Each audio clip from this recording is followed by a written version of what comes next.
Hello mga kaibigan, mga kapatid, mapagpalang araw ng Miyerkules sa inyong lahat. Purihin natin si Jesus, Maria at Jose. Ngayon ay nasa ika-12 araw na tayo sa buwan ng Hunyo.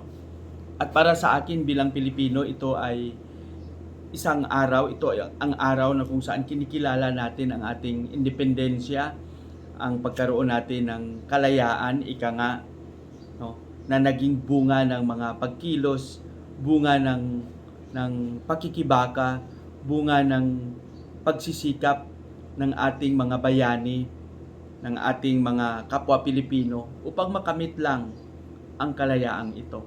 Kaya sana maging matatag tayo at maging tunay na Pilipino tayo sa pamamagitan ng paglilingkod, sa pamamagitan ng pagpapahalaga sa kung ano ang mayroon tayo at kung ano ang kakayahan natin.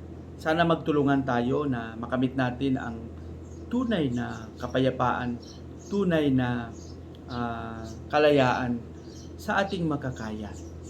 Bilang alagad ng simbahan, bilang mananampalataya, mayroon din tayong tungkulin sa ating bansa na maging tapat, na maging masunurin, maging masikapin, masigasig, at maging tagapaglikod sa bawat isa, sa bawat Pilipino. Napakaganda. Kaya mabuhay tayong lahat, mabuhay ang bansang Pilipinas.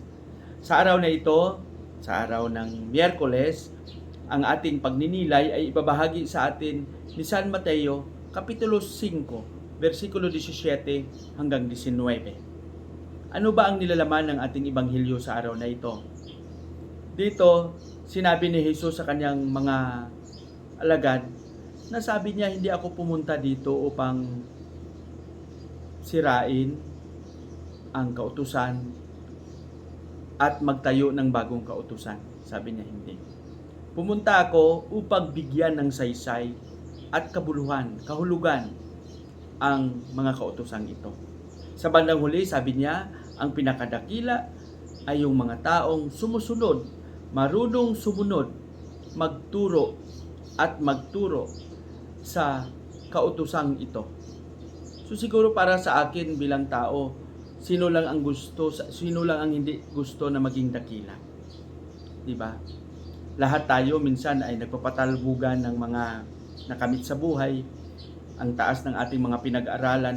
Yan yung naging status symbol natin, no? Upang sabihin natin na ako ang pinakadakila.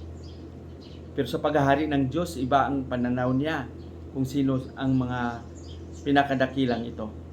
Sa paghahari ng Panginoon, ang pinakadakila ay yung taong marunong sumunod at magturo